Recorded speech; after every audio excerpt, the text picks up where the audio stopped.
حضرت سائب بن یزید رحمت اللہ علیہ سے روایت ہے، انہوں نے فرمایا میں مدینہ منورہ سے مکہ مکرمہ تک حضرت سعد بن مالک رضی اللہ تعالیٰ عنہ کا ہم سفر رہا، یعنی پورے سفر میں میں نے آپ کو نبی صلی اللہ علیہ وسلم سے ایک حدیث بھی روایت کرتے نہیں سنا۔ سننے ابن ماجہ حدیث نمبر 29۔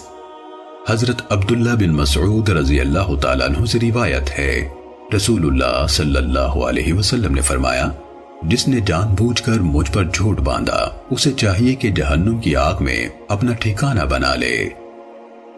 سننے ابن ماجہ حدیث نمبر 30۔ حضرت علی رضی اللہ تعالیٰ عنہ سے روایت ہے، رسول اللہ صلی اللہ علیہ وسلم نے فرمایا مجھ پر جھوٹ نہ باندھو، جھوٹی بات میرے ذمے لگانا آگ یعنی جہنم میں داخل کر دیتا ہے۔ سننے ابن ماجہ حدیث نمبر 31۔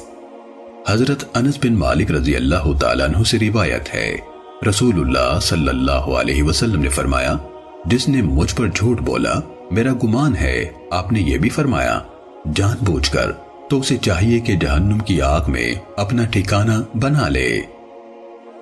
سننے ابن ماجہ حدیث نمبر 32۔ حضرت جابر رضی اللہ تعالیٰ عنہ سے روایت ہے، رسول اللہ صلی اللہ علیہ وسلم نے فرمایا جس نے مجھ پر جھوٹ بولا اسے چاہیے کہ اپنا ٹھکانہ جہنم کی آگ میں بنا لے۔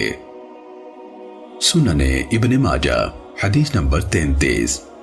حضرت ابو ہریرہ رضی اللہ تعالیٰ عنہ سے روایت ہے، رسول اللہ صلی اللہ علیہ وسلم نے فرمایا جس نے میرے ذمے وہ بات لگائی جو میں نے نہیں کہی اسے چاہیے کہ اپنا ٹھکانہ جہنم کی آگ میں بنا لے۔